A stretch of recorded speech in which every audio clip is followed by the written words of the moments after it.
loss, terror, sorrow. In the wake of World War II, Japan was broken.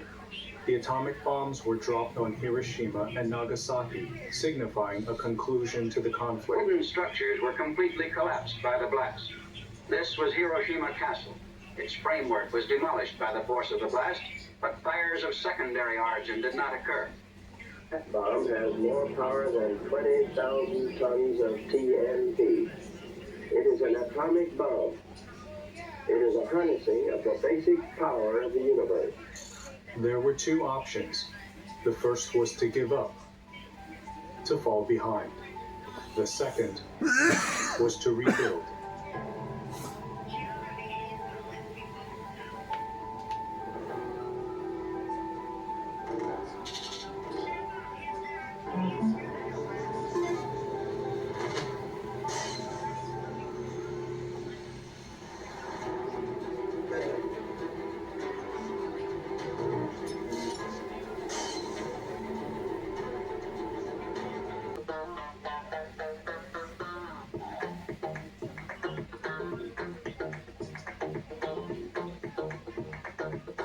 The Sony Walkman was a huge hit, selling over 400 million units worldwide and solidifying Sony as a new cultural icon.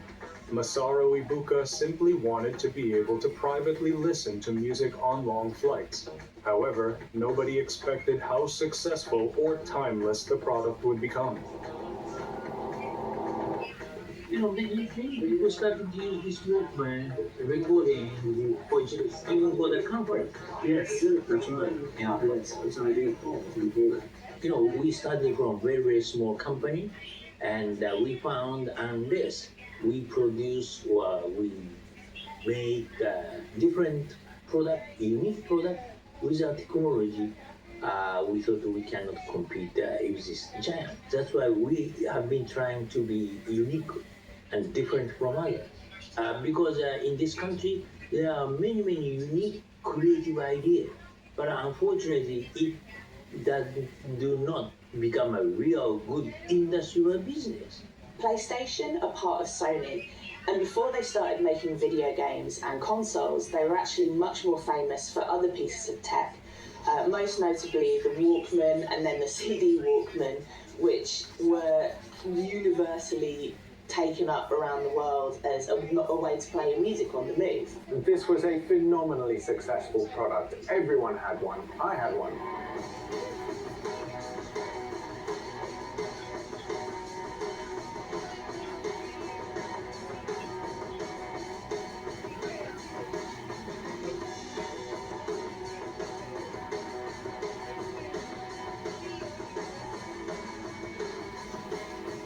During this time, arcades and video games were on the rise, with companies such as Nintendo and Atari leading the race in the gaming market. Though it could be profitable, the gaming market was also highly oversaturated, and Sony chose to avoid the race altogether, focusing on their hardware. Amidst the 1980s recession, Sony would proceed to develop the CDP-101, the world's first compact CD player. The release spurred their competitors to realize their own CD players a year later, but Sony was already focused on their next projects. From the 60s, Sony ensured the standardization of their designs. They formed the Design Office, where developers and chairmen would meet to plan new innovations. This process continues to the present day in this very location, now named the Creative Center. With competition rising, Sony finally decided to branch out. Ken Kutaragi worked for Sony. He was a brilliant engineer. He was also a maverick and a hothead. He had a reputation for ratting out his superiors. PlayStation was really his idea. Had the idea back in 1984 after seeing this computer graphics workstation. It cost tens, maybe hundreds of thousands of dollars. It had really advanced 3D graphics, and he thought one day that technology will be cheap enough to do a home games console with 3D graphics, and basically he made it happen.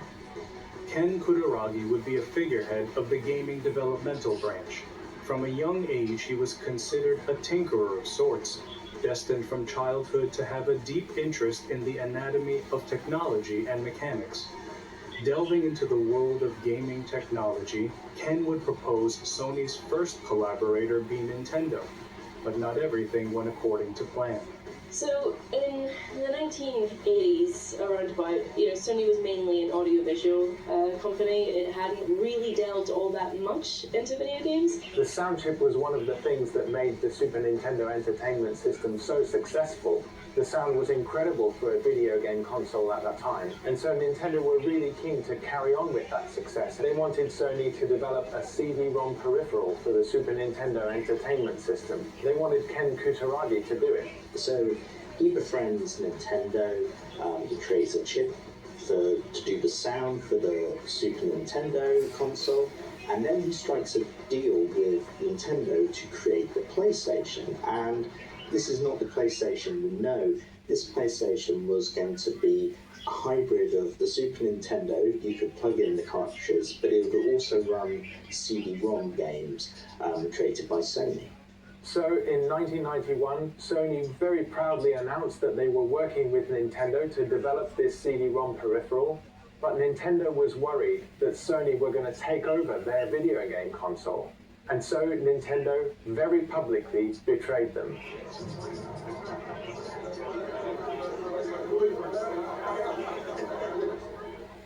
They announced that they were partnering with Philips, one of Sony's main rivals, to deliver this peripheral. And this was just a knife in the back to Sony. Sony had no idea this was coming because Nintendo hadn't been returning their calls all week. Sony had already announced that they were partnering with Nintendo, so that made them look quite foolish. Sony was really upset at this betrayal. Nintendo's problem with Sony was that Sony was starting to expand into movies, into TV, into music. So Nintendo was starting to worry that Sony's ambitions weren't just about supplying hardware to Nintendo, it was actually planning to launch its own games console. Now, at the time, Sony wasn't planning to, but Ken Kutaragi wanted it to. So it was Ken Kutaragi's plan, it wasn't Sony's plan at the time. Sony saw Nintendo as this kind of toy company, really. So the idea that this small toy company would betray it so publicly and team up with a foreign rival, Philips, really angered Sony. It was kind of, it's not how business is done in Japan. And that helped Ken to persuade them to develop their own video game console as a kind of revenge on Nintendo. Nintendo's betrayal was a shock to Ken and the heads at PlayStation. Nintendo opting for a different manufacturer enraged Sony. And in 1994, the Sony PlayStation was released. From the start, the PlayStation would be seen as a powerhouse, selling over 102 million units worldwide, massively outselling the Super Nintendo and putting Sony in the running for the highest-grossing manufacturer from a single release. When the PlayStation first came out in 1994, it was up against Sega's Saturn. So those were the two rivals at the time. Nintendo's console was still a couple of years away. So the Saturn was, like the PlayStation, kind of a CD-ROM based console. Sega originally wanted it to be a 2D graphics powerhouse, and then kind of saw what Sony was doing and kind of slapped in some 3D graphics later. So, they would kind of try to compete with each other. You are approaching Saturn. You are only seconds away. I have arranged for you to meet my companion. In May 1995, at the first Electronic Entertainment Expo, E3, there was a huge amount of buzz around the Sony PlayStation. The Sony PlayStation was due to be released in the North American market that year. Sega had its big kind of press conference, and it decides it's going to trip up Sony by announcing that the Saturn is going to cost $399 and is launching today in selected retailers. Now, this seemed like a great move at times. Sega thought, right, we've really got Sony now. Everyone was blown away by this. but it was a gambit that massively backfired. Sony's head of development, Steve Race, came on stage in response to the announcement from Sega and just said 3 words: $299, mic drop. $100 cheaper than the Sega Saturn. I'm going to ask Sony Computer Entertainment President of America, Steve Race, to join me for a brief presentation.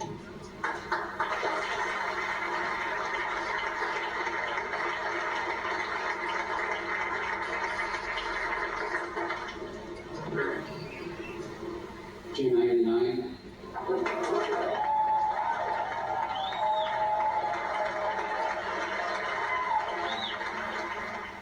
That, and along with the fact that Sega had supply problems because they'd released their console early, helped to doom the Sega Saturn to a mediocre commercial performance and basically ended Sega's ascendancy.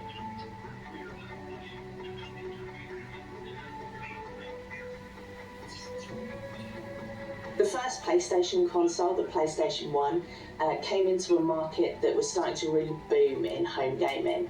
At the time, the Nintendo consoles were really leading the way. There was the NES and the SNES that had been brought out, and also Sega's offerings, the Master System and so on. I mean, PlayStation was a very different console from everything that Nintendo had produced. Nintendo was, you know, very, very family-friendly, very bright, very colourful, very sprite-oriented graphics. PlayStation, you know, from the very beginning was prioritising 3D polygon graphics. So it was more photorealistic at the time. It was, you know, more 3D, and it was deliberately going after, very aggressively, a youth-focused market, so young adults, teenagers. PlayStation really wanted to corner the market for cool gaming. Their idea was that, as opposed to Nintendo's more family-focused games market, they really wanted to get the teenagers, and also the kids who thought they were a little bit cool as well. PlayStation's advertising was very different to your typical video game ads. So its very first ad in Japan was this kind of grimy looking office with all these people at their desks, banging the desk, kind of demanding they have a PlayStation. In the US, you know, they have things like Crash Bandicoot, you know, an actor dressed as Crash Bandicoot going to Nintendo's offices in Seattle with a megaphone and calling on Mario to come out and, you know, let's have a fight in your parking lot. And over in the UK, they were associating PlayStation with nightclubbing and the kind of rave drug scene at the time. So it was very edgy marketing campaigns that were very adult and not this kind of kiddie kind of toy kind of vibe that Nintendo put out. Let me tell you what bugs me at the human endeavour. I've never been the human in question. Have you? Mankind went to the moon. I don't even know where Grimsby is. Forget progress by proxy. Land on your own moon. It's no longer about what they can achieve out there in your behalf, but what we can experience up here in our own time. It's called mental wealth. And then also, whereas Nintendo is very first-party focused, so Nintendo makes Nintendo's games, PlayStation came right out the gate. They wanted to snaffle up all third-party developers, as many as possible, and make their platform as easy to develop for all of those companies as possible. So that just meant that there was just a huge broad gamut of games that were being released on PlayStation. And I mean, prior to PlayStation launching, it was a one company industry, and who doesn't love a bit of competition? I mean, the more companies there are, the better it is for gamers. PlayStation really prided itself on being technically forward. The graphics were something completely set apart from the Nintendo consoles at the time. It looked new and it looked exciting. When you look back on it, it looks quite blocky, but at the time we've not seen anything like that in the home console world. They had a famous demo, which was the T-Rex demo, which involved a T-Rex basically roaring at the camera, and that was a technical display of what you could do on that console, and that was really exciting at the time. The Sony PlayStation was high performance, low cost, simple to use, and they used really clever advertising to get people to buy into it.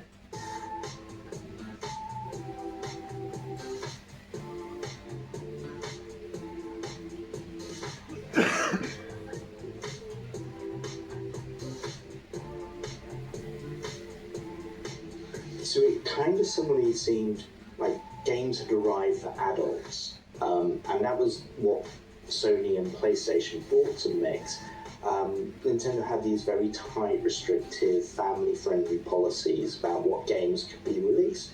Sony didn't care that much, so you got things like Resident Evil and other horror games that Nintendo would run a mile from. So it really kind of changed the landscape and what people thought could count as a video game. It became acceptable to be in your early 20s playing video games, whereas before then, you know, it's something you should grow out of by that point.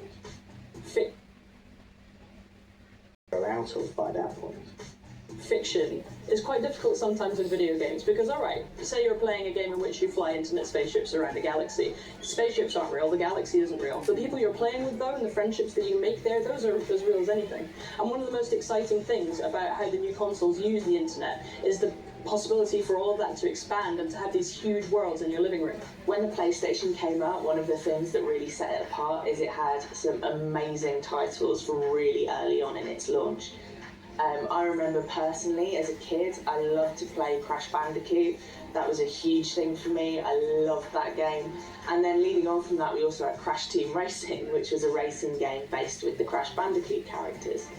But I also loved to play Tomb Raider, even though I wasn't very good at it. And that has been one of the most iconic PlayStation titles, and I think was actually a bit of a console seller for a lot of people. As well as that, there were the racing games. Gran Turismo was a huge deal, and that was only available on the PlayStation. And people loved that because it took a more kind of realistic, modern approach to racing games. To be perfectly honest, I'm no good at racing games, so I was never the best person playing them.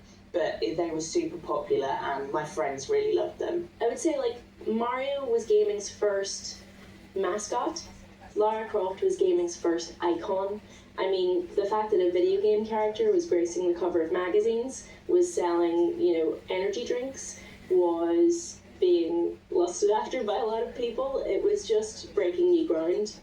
And it just meant that games were entering a new level of cool. I mean, PlayStation was the 90s.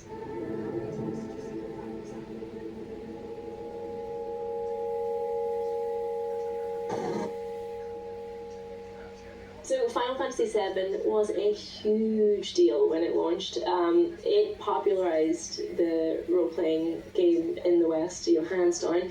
It was the first Final Fantasy to launch on a PlayStation console. Prior to that, they were all on Nintendo. I mean, it really made the PlayStation sing. It utilized all the technology that the PlayStation had to offer. There were those 3D polygon graphics, you know, making gorgeous cinematic cutscenes.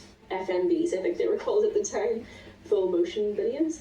I think the reason that Final Fantasy VII was so successful and why it really meant a lot to people, myself included, was that it showed how games could do storytelling differently. It showed how well games could tell stories in a way that only games could. I mean, Final Fantasy's story is just... it's an epic on a scale that, you know, few games still have to match. That's why we're, you know, remaking it nowadays, and still people are playing and replaying it. There's, you know, remakes and remasters and everything else. It just captured people's imaginations. It was a great story. It had great characters, and it looked absolutely gorgeous. It still does. Excited to see the next release, millions of people would await the PlayStation 2. Outside of shops, customers filled the streets in order to grab the new console. On the 7th of September, or could go into shops on the 7th of September, and place an order in advance to book their place in the queue, if you will. Now, because we're only getting a limited quantity, we're going to have to stop that whole process, in fact, on the Friday the 17th of November. With the use of innovative and edgy marketing alongside the promise for even more powerful gameplay, the PlayStation 2 would release with a bang. It might resemble an executive briefcase or, at a push, the latest Breville sandwich toaster. But make no mistake, this Sony PlayStation 2 is the most sought-after electronic consumer item of the year, guaranteed to cause more tears on Christmas Day than Babby.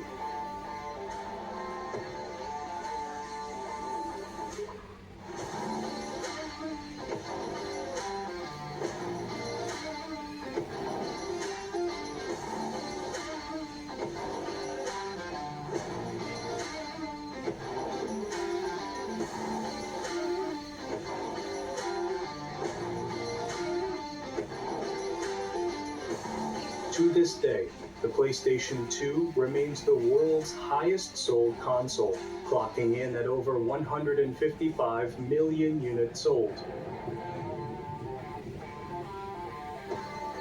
The PlayStation 1 had been wildly popular, but at that point it was Sony's only foray really into the gaming world, and they really wanted to prove they could do it again and capture that audience again. So when the PlayStation 2 came out, that was really important for them to really capitalise on what they'd done already. And the good thing was the PlayStation 2 was really advanced graphically, but also had a killer lineup of games.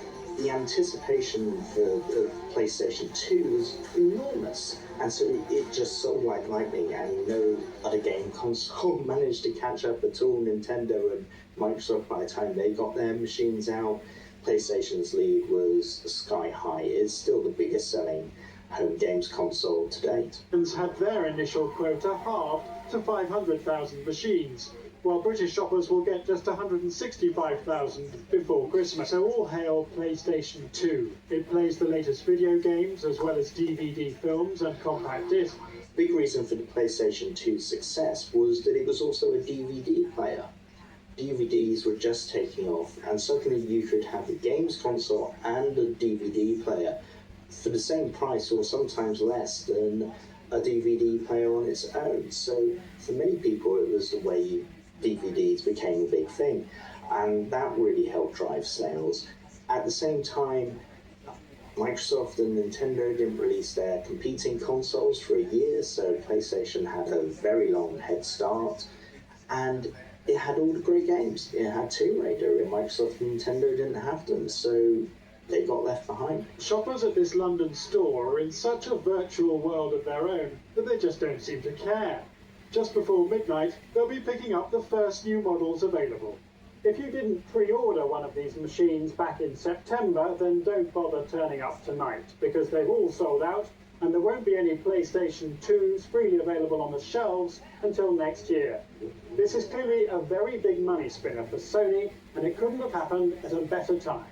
PlayStation games were often allowed to be a little bit edgier and have a little bit more adult content, and also have a little bit more violence, which, you know, can go either way, but meant that they were able to really expand on things like the shooter genres, and more kind of adult-themed games that were super popular and really helped to sell their consoles.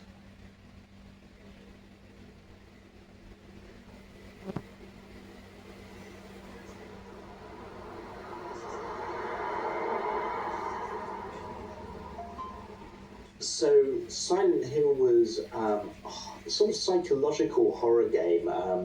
You were sent into this kind of deserted, mysterious town that was quite foggy with all these weird, twisted monsters in it, and it was basically supposed to be a reflection of your main character's own psyche. So it was this really kind of creepy horror instead of this kind of B-movie zombie horror that Resident Evil offered.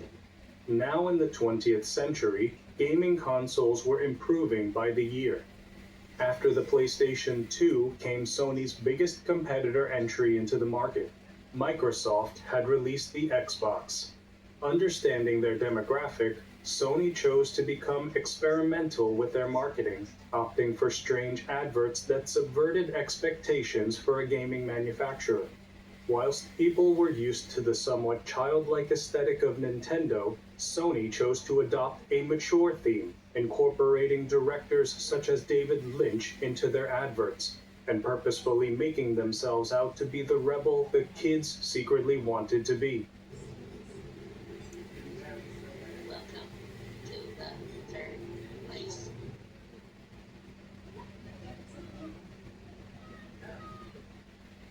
2004 saw the release of the massively successful Nintendo DS, a repercussion of Nintendo's continuous efforts to branch into the handheld market to great degrees of success. From the Game Boy to the DS, Sony wanted to try their own hand at the market, once again taking on Nintendo with the development of the PlayStation Portable in March 2005. The PSP did remarkably well for a company who had not delved into handheld gameplay before. Games such as God of War, Tekken, and FIFA were on the rise in many households. Around the time that Nintendo were developing the DS, Sony developed the PSP, the PlayStation Portable. The PSP blew my mind when I first saw it. The screen was so big it took up almost the whole device. It was almost like a smartphone 10 years before smartphones existed. Well, we have great competitors in almost every area. People like Nokia and phones do a good job. Sony in video games does a good job. It'll give an opportunity for development staff to display their creative talents, be able to use these new devices to create more immersive worlds, and the games they create will have better graphics, better sound quality, and be an all-round more enjoyable experience. 7, 6, 5, 4, 3, 2, 1.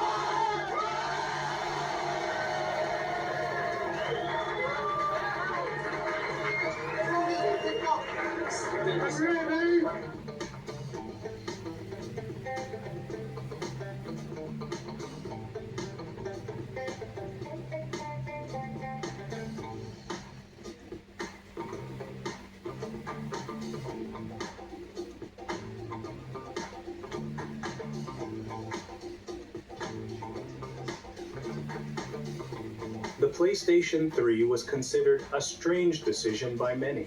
The machine was designed for power, yet lacked quality games one would come to expect of Sony's new releases. So in 2006, Sony wanted to release the follow-up, the PlayStation 3. But the release of the PS3 did not go well. So PlayStation were really riding high after the PlayStation 1 and the PlayStation 2. Everyone was excited to see what they would have in store for the PlayStation 3. But actually that's one of the few consoles where the release at least kind of fumbled the ball a little bit.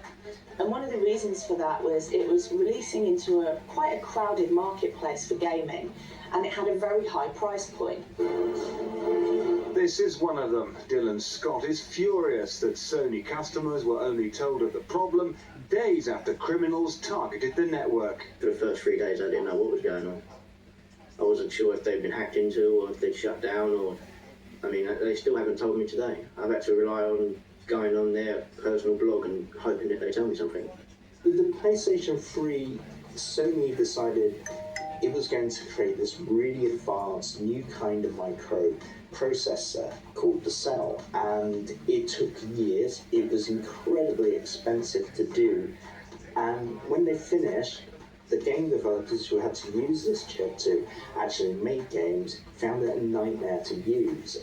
So it got obsessed by its own interest in technology and lost sight of the bigger picture. They had to sell it at a really high price as well, because this was really advanced technology that was very expensive. They'd also stuck a Blu-ray player into this machine and basically hidden a PlayStation 2 inside it as well. So it was incredibly expensive compared to everything else. And that really set Sony back. It had a shortage of games because people couldn't really figure out how to make games on it for a while. And it had all this stuff in it that made it really expensive compared to the Xbox 360. It faltered from the start due to its incredibly high selling point of $499, a whole $100 more than the Xbox, as though the history of the Sega Saturn was repeated, with Sony on the receiving end. People weren't super willing to part with all that money for a console which they couldn't play that many games on. Eventually it did end up selling more consoles, but generally at the start it wasn't very successful. Despite critical setbacks, Sony would use this console to be the foundation for their upcoming exclusive games. The Last of Us was a groundbreaking decision for the company, bringing focus into storytelling with narrative-driven games. This would only be the start for Sony exclusives.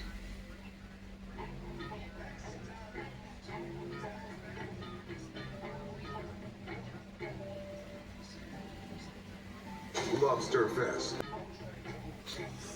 For UK game developers like this, insiders predict a huge market for small firms. Sony have been very proactive in terms of trying to get these smaller homegrown developers onto their platform. And so I think there's a huge opportunity in terms of the number of jobs that could be created in the UK, the amount of UK content that could go forward.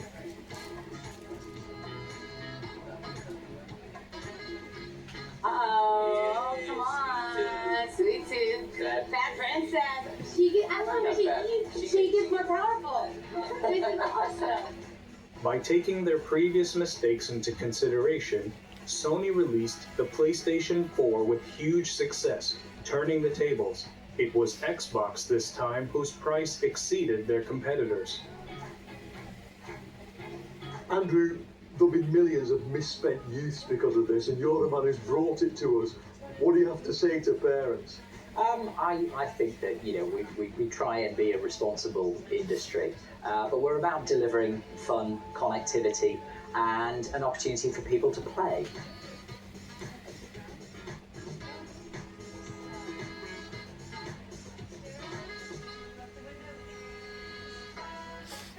So Sony really did learn its lesson with the PS4. It put developers first. It made, dev kits very, very easy to port games to.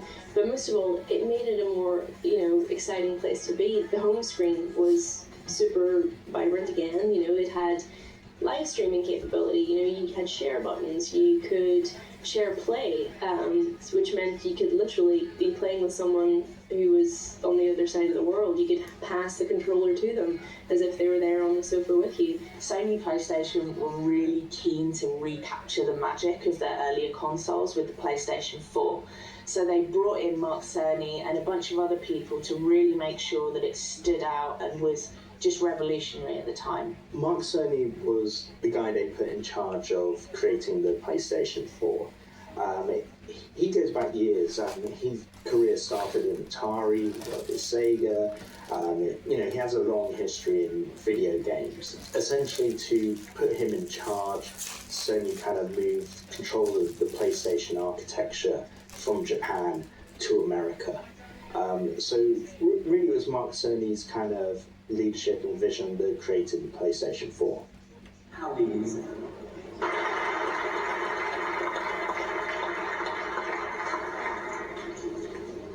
So, during the development of the DualShock 4, we worked with key partners in the games continue to evolve. They also really understood that they were marketing to gamers. They knew that people wanted to be able to play games. They knew that that was a really good way to market themselves.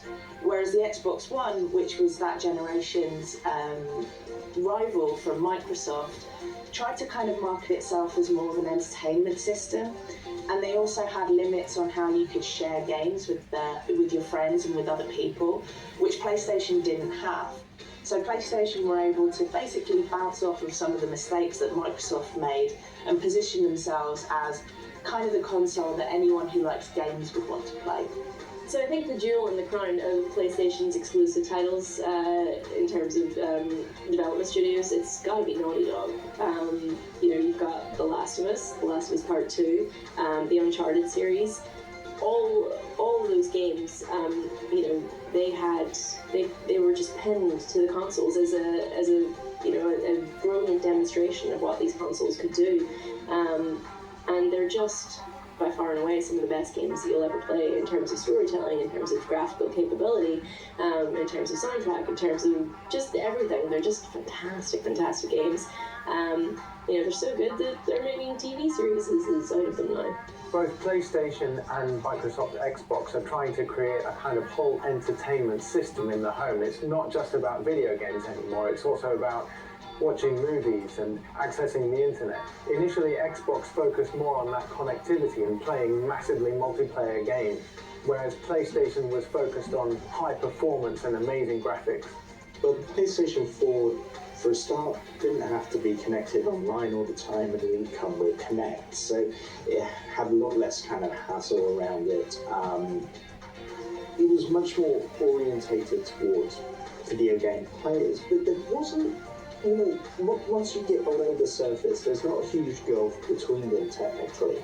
They are basically two PCs and a box under a TV. It's more the kind of way they were being promoted that was the real difference. I actually worked as part of a PlayStation studio for quite a few years, which was incredibly exciting to me, not only because PlayStation had been a part of my life for so long, but also because the company I worked for, Media Molecule, had originally made Little Big Planet. And when I worked in a game shop, we actually were there for the launch of Little Big Planet and Little Big Planet 2, I think. And those were games that I was so excited to play at the time, and also really built on my desire to get into game development. So then when I went to work for Media Molecule and be a part of the PlayStation studios, it just felt like a real full circle moment, from the PlayStation and Little Big Planet through to me working on Dreams. With the implementation of the Sony VR and a library of incredible exclusive games, the PlayStation 4 would be a statement on machines specifically built for gaming. Whilst the Xbox One had a fantastic interface, Microsoft seemed to be more focused on software integration and transforming the Xbox into an all-around entertainment hub. Okay, so you decided to queue for the PlayStation. Why? Why decided? Sorry? Why did you decide to do that? Just because, I'm a gamer. I already have an Xbox One. I want to get a PS4. Just compare. I'm a gamer. I want access to all the best games. So. What upcoming game are you most looking forward to? Well, right now, Killzone. There's several of the games that are out here. I've already got an Xbox One, so it's mostly just Killzone for now. I'm gonna give Knack a go as well. Today. I want to be one of the first to go home and play my PlayStation. I'm a real Sony fan. I like the company structure. I think it's a good company to be part of, yeah. Cool. And what upcoming game are you most looking forward to? Killzone and Battlefield 4, FIFA, all of them really. The graphics look extremely better than the PlayStation 3, and I'm glad I'm here.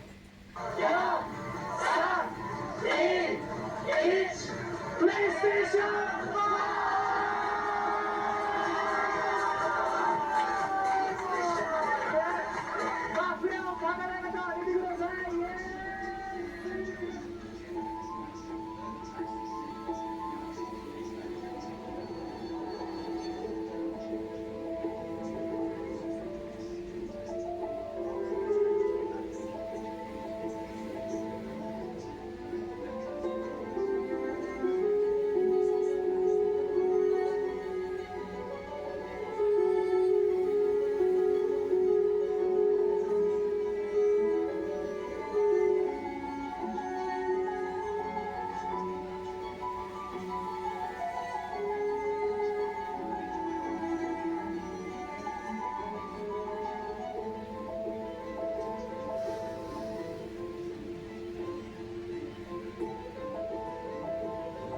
COVID-19 forced many to remain at home with their devices.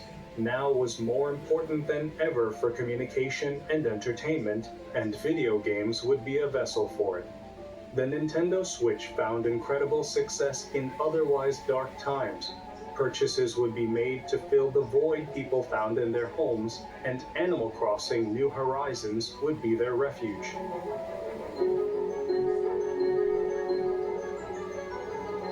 And then, of course, after PS4 came, PlayStation VR came, PlayStation Move came eventually, PS5. PSVR is it's being well received. PSVR 2, of course, has just come out recently. Sony has a track record of doing this. It tried 3D TV games for a while.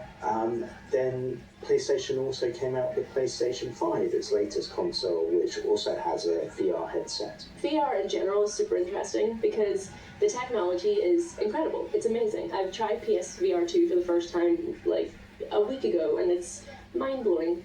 But it's still got slightly too many barriers for entry for most people to sort of adopt it, and therefore a lot of developers are slow to adopt it as well because there just aren't that many people buying it. So it's that strange thing of until we really get a killer app for PSVR, it may still just be a novelty.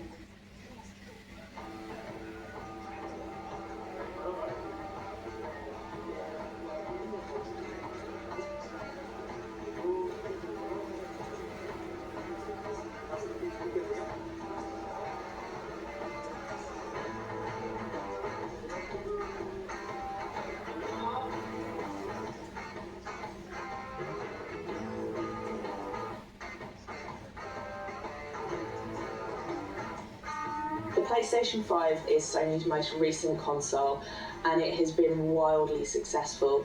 Even though there were supply chain issues at launch due to the pandemic, they still have been selling out over and over again, and people just cannot wait to get their hands on the PlayStation 5. At the moment, it's the most popular console, and that's because it's just yet again another addition in PlayStation's line of technical innovation and fantastic games. So, I mean, with PS5, there's just, we've come so far from the early days of PlayStation, because some of the games that are coming out now, they're just light years ahead of anything you could possibly imagine, I'm sure, in the 90s. God of War Ragnarok is just, it's a cinematic masterpiece, it just is, that you also happen to play. And you've got, all the Resident Evil remakes that are coming out now as well, which are taking those early day horror games and giving them not just a new coat of paint, but they just feel different as well. They're just modernized in a really satisfying way. Sony and Microsoft have very different looking consoles. Sony tends to do quite designery kind of looks, they're kind of very elegant machines, there's kind of style, like PlayStation 5's got that kind of curvy kind of wings kind of look. The PlayStation 2 could stand up like the monolith from 2001. Microsoft's Xboxes are more functional, the OG Xboxes, like big black box, green, kind of, is big and it's noisy. It's not subtle design from the Xbox point of view, which is not necessarily a bad thing. It works for them, but they very much take the box part very literally. Thank you very much. No worries. Thank you. The impact of the PlayStation has contributed to childhood memories and the present alike. With focus on great stories, their games have gone as far to become gigantic franchises in their own right. When I first got the PlayStation 5, I was really excited to play Astro's Playroom, which was an exclusive title that you could play on the PlayStation 5 at launch, which follows a bunch of little robots. But the thing I was most excited for was it used the new controller, the DualSense technology, which was, again, something that Sony had really innovated with and I hadn't seen before. And what that meant was that as well as all the usual controls you could use on that controller, it also used things like advanced haptic feedback, where it will give you different vibrations according to what you're doing. You can use the touchpad, and it was just really exciting to be able to see that next step in PlayStation technology being used so well in a really fun game. PlayStation now are the dominant figures in the video game market. PlayStation has as much market share as the other two combined, and so they're going to be around for a really long time. The PS5 has just been released, a monster of a box, and the technology in the PS5 is allowing games to be more realistic than ever before. I think PlayStation's legacy is that they want to make games for everyone. They want to make games for everyone from kids to adults across all different genres. that allow people to play in any kind of way they want, whether that's a shooter, whether that's an adventure game or a platformer, and just be the kind of industry leaders in having that breadth of gameplay across their consoles. I think the key to Sony's success, pettiness, and just having a lot of deep pockets and a lot of technical expertise behind you. I love that their whole thing kicked off because of a stab in the back. They really took that and ran with it. PlayStation's legacy is to make video games acceptable for adults and to give them a sort of air of cool. You know, I wouldn't say video games are the coolest thing on earth, but it kind of got them past this kind of, oh, it's the geeky thing for kids. Sony wiped that away and changed how the world views video games. Without Sony doing what it did with the original PlayStation, that wouldn't be the case. We would still be looking at video games in a kind of like, oh, that's, you know, isn't that for 8-year-olds, or isn't that something that kind of geeky 16-year-olds do? They really kind of moved the perception of video games. That's their biggest legacy. That and their video game controller, because before the PlayStation they were like flat rectangles, and Sony kind of made them comfortable to use, actually made them kind of things you could hold for long amounts of time. The legacy of PlayStation is just really good games, you know, like just focusing on what players enjoy, like taking a really solid core idea and running with it, even if that means running with it for 30-something years. And I like that, you know, it's if it ain't broke, don't fix it. But in terms of consoles, they've innovated massively. I mean, from the original PlayStation to the PS5, you know, you've got huge innovations there. You've got, you know, DualSense controllers, haptic feedback. You've got, you know, just gorgeous, gorgeous graphics, a real sort of focus, honing in on what feels good to play.